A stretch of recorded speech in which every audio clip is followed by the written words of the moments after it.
Mr. Marcus, it's so good to be with you here. Being from Atlanta, let's say from, I've lived here the past 23 years off and on, so I'm going to say from. And I see your name everywhere when it comes to giving back. My wife is actually works for Must Ministries, and the Home Depot Foundation is there today giving back to veterans, in fact. And so she wanted me to tell you thank you just for Oh, what you've done. tell her thank you for her work. Can we go back to 1978? Um, Man, here you are. You're trying to wonder what the heck are you going to do, and all of a sudden you meet some pretty incredible people. One of them gets fired with you, Arthur Blank. Did you know this was the right thing to do in starting Home Depot? Like, how did you know that? Know that? Well, the series of events is that I got fired. I didn't know it was coming. It was like a sledgehammer out Yeah. of the blue. Up until that time, I was running a fairly successful business. I was CEO of a company called Handy Dan, a public company, and we were doing very well. We're expanding, hiring lots of people in various states all over the Southwest and also in Texas, and we were just a public company, but we're owned 81% by this company called Dalen, which was run by a man by the name of Sandy Siegaloff, who called himself Ming the Merciless. Not a Now, nice guy at all. Not a in nice guy. fact, he had that name over his door, and he was merciless. He was a nasty, Yeah. and he didn't like people. His greatest joy was being able to fire people. Wow. And he and I were on opposite sides on almost everything. I was pretty independent because I had an independent board, independent bank. My lawyers were different, but he owned 81% of my company. And we're at loggerheads from the day that he came into the company, and he just couldn't deal with the fact that I didn't work for him, that I worked for my own shareholders, and he never got over it. And of course, he found an excuse to get rid of me. And in firing me, he fired Arthur Blank, who's my CFO, and Ron Brill, who's our controller. So all three of us one day walked into a room for ostensibly a meeting that had to do with strategy, and the lawyers were there. And I walked in, I saw all these lawyers, and I said, this is not going to be a good day. Yeah, it's not going to be a good day here today. Not going to be a good day. And it turned out not to be a good day because it was unceremonious. They locked me out of my office. They actually had people following me to make sure I didn't contact the employees that worked for me. It was a nasty period. And then he went to the SEC and the IRS, and he reported me, and the FBI investigated me, and it was a very nasty period because he had made a statement to me, Mama, and this is a statement. He said, when I get rid of people, I don't just let them go. He says, I make it my business to destroy them financially, emotionally, Yeah. and in every way, shape, or form, just destroy their lives. He said, nobody crosses me because they know it's the end of the line. And so he did all those things with me. And fortunately, I had enough good friends around me. And one of them was Ken Langone. And I called Ken up, who's the major shareholder in Handy Dan. And I expected him to say, oh my God, how awful. And instead he said, yeah, let's open that store you once described to me. I had a store in my head Now, unlike anything that right now, you're used to big boxes, you're used to big Home Depots, Best Buys. There was no such thing in those days. Right. And there was nothing like a Home Depot.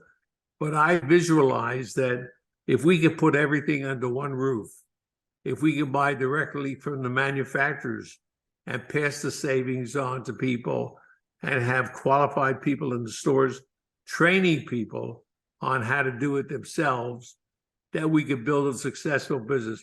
That was the whole plan behind Home Depot. Kenny bought into it and he said, let me help you with the financing. Let me put some people together and let's see if we can raise money. He did. He raised $2 million, but that wasn't enough. So we had to go around the country finding a bank that would give us money. And in the book, there's a great story about a banker in California who basically is the founder of our company. I love Without that him, we story. never would have been open. I love that story in the book, and I almost like don't want to give it away because there are these series of meetings, and Mr. Ken is one of those to where I so wish I could fly on the wall at that lunch because he just exudes energy, if that makes sense, to where you're like, man, I want a friend like that. And I got to ask this question because your background would have never led you to this, if that makes sense. But you seem to have a sense of tenacity, though, that is far different from most people. Am I right about that? Well, it was out of necessity. I was broke, and if this didn't work, I was going to go down the drain. Mm, And so it was a matter of desperation, and I wasn't going to let anything beat me. And I stayed with it and fought until the end. And of course, in the end, I got the money. yeah, We're able to open the stores. We had a whole series of missed falls that were just, I would drive anybody crazy. yeah. We had a grand opening. We had a double truck ad in the paper, the big paper. They had 2 pages. We put a lot of money into it, and they left the ad out. So on opening day, nobody came because nobody knew we opened. That was the only advertising we did. And so how do you overcome that? Yeah. And so I called the editor up and the publisher, and instead of screaming at him, I just said to them, you just put a dagger in my heart. I said, we have this great company, which is going to be great for Georgia. It's going to be great for the people of Atlanta. And you just put us out of business. And the guy was so apologetic. He said, it just happened. Something happened that it wasn't printed. And he made it up for us because he gave us the back page of the front section for the next year, which we couldn't afford. But that was my first lesson in treating people well, Mm, in discussing things with people and not being angry. Angry doesn't get you anywhere. right. And so that was a good lesson for me. Mm. And it worked. And it was part of the success of Home Depot. I only have one question about that opening day. You made your kids stand out and pass out dollars. So did they ever get like paid back for that? No, I'm joking. No, they were out. My kids and all our wives were out with dollar bills because the ad said, "Come into the store, we'll give you $1." And so we ended up with as many dollars in the morning as we did the next morning as we did the day before. Nobody came. Yeah. Nobody It was came. a funny It story. was rather unbelievable. And it was almost the end. It was almost the end for us because we had all these people on payroll and we had spent all this money on opening the store, all the pre-opening, the inventory, and what a mess. It was just a mess. But we plowed through, And we found out, and this is advice to all of your listeners, They do. and everybody gets a setback. And, it depends on how you're going to deal with the setback.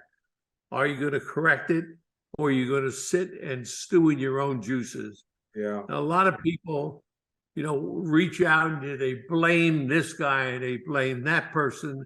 They blame everybody, but blaming doesn't solve the problem. And so the key is to focus, know what you did wrong, try to figure out what you should have done, do it, and move on. And that's a lesson in life. Now, many people, the lesson in life that I learned, which is really important, is that there are many people that fail. And I don't know anybody, by the way, that has success, anybody I'm aware of, that didn't have some failure that almost put them out. Yeah. And the key is, if you keep a positive attitude, if you believe in yourself, and if you try to overcome what happened to you, you end up a stronger, better person, other than the other one who blames everybody, and for the rest of their life, they're a disaster. They never recover. Man. And I've seen those stories. I can ask you this question. I wish I had a better way of just asking it. Where does your generous spirit come from? Because it's one of those things where you're known for that, and you don't talk about it a lot. It's very rare. But where does that come from?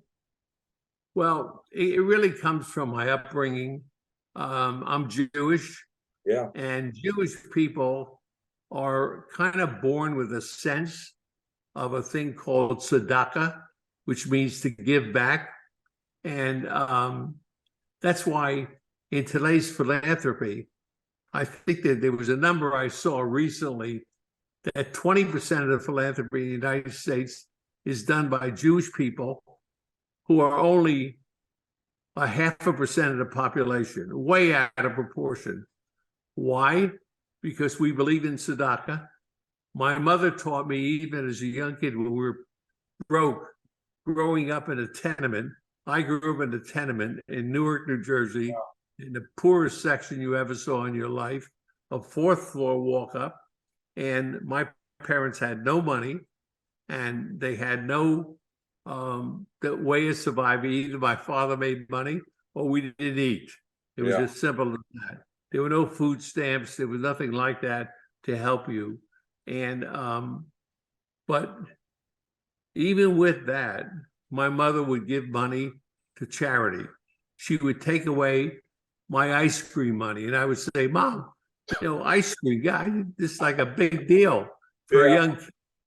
And she would say, "We're going to plant a tree in Israel, or we're going to give it to poor people." And she had a little pishka, a little blue box, which she would drop the nickel in, or the dime in, or the 15 cents in. At the end of when it was filled, she would give it to a charity.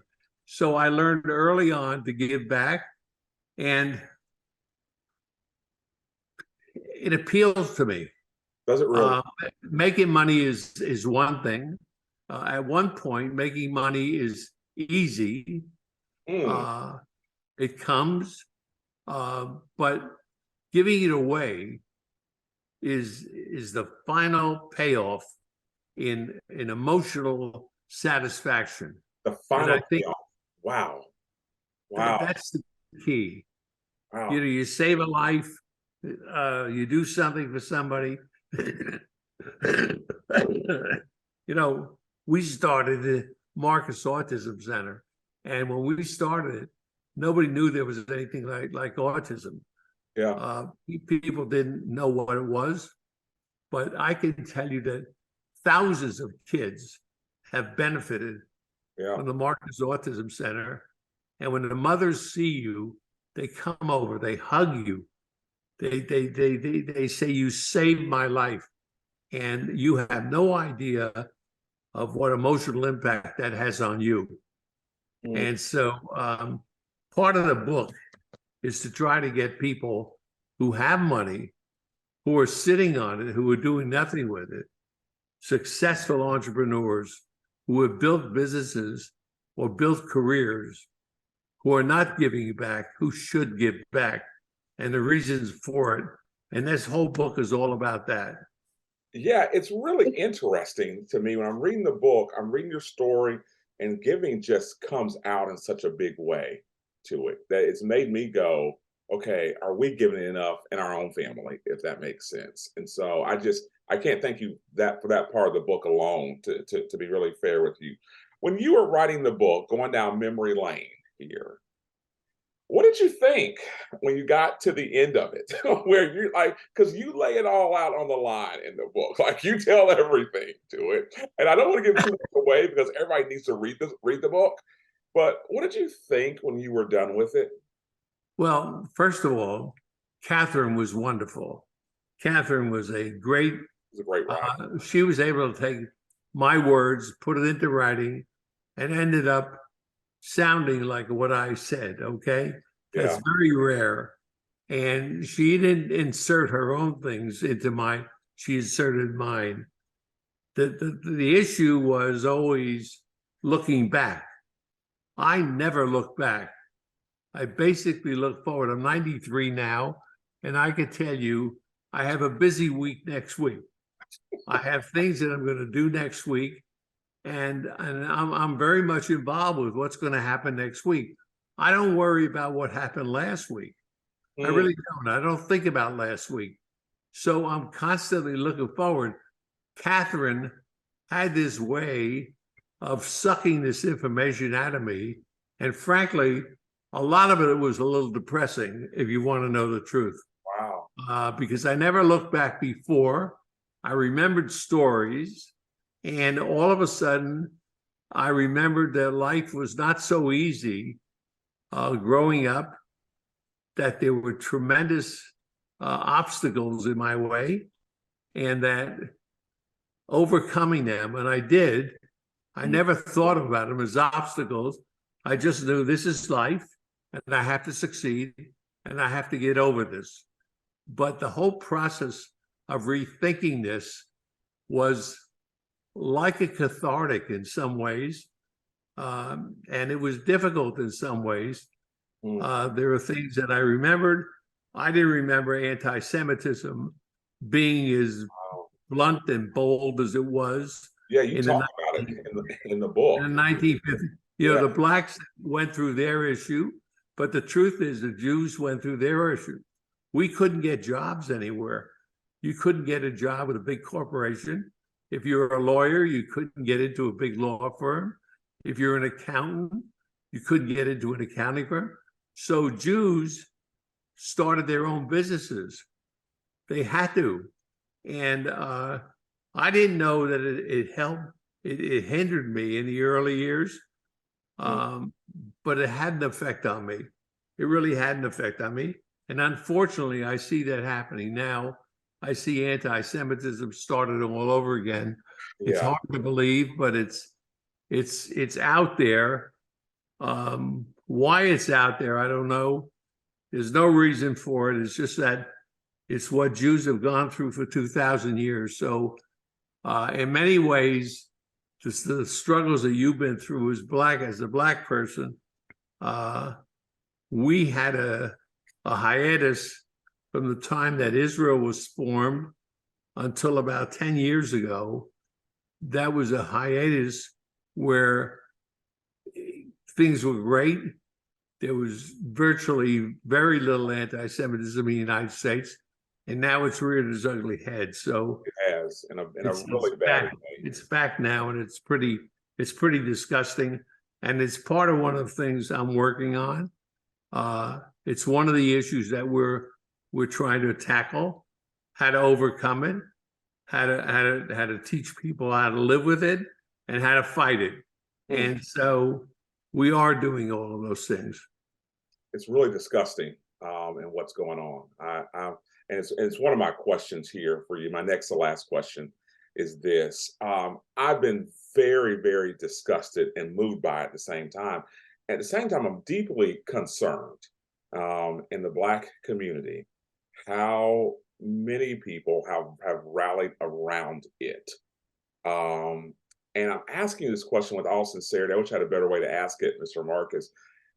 How can we do a better job of bringing Black and Jewish leaders together to have conversations to where these ugly, disgusting moments don't happen as much?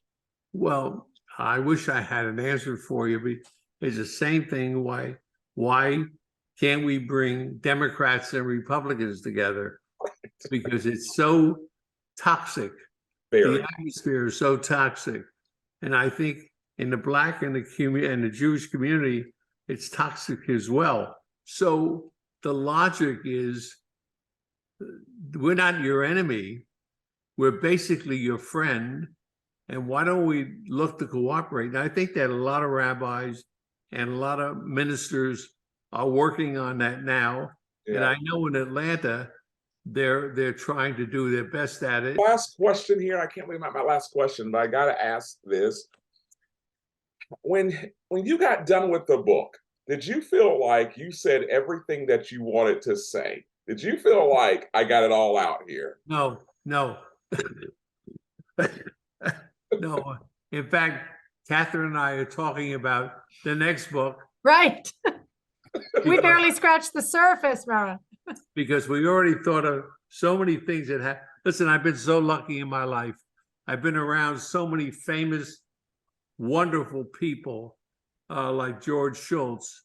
I've been around presidents, prime ministers, senators, brilliant people. So fortunate that Home Depot opened doors for me that, a guy think about it, a little schmuck from Newark, growing up in a tenement, poor as a dime, all of a sudden is one of the best pals of a guy like George Shultz. You have no idea how meaningful that was to me, and it's one of the benefits, the collateral things that happened to me in my life. But those things all helped me grow. All these people had an input into who I am. And now I conduct myself. And so we started, and as we talk, even after we finish, I call Catherine up and I say, I forgot to tell you a great story. And other people can do it. That's why we're saying, kick up some dust, do something about something, and stop thinking about just buying, boats and playing golf 7 days a week and all that crap. Get involved with something that's meaningful, that can have an effect on not only your life, but other people's lives as well. And that's the whole purpose of the book. I hope we sell a lot of copies, and I hope a lot of people get inspired by it.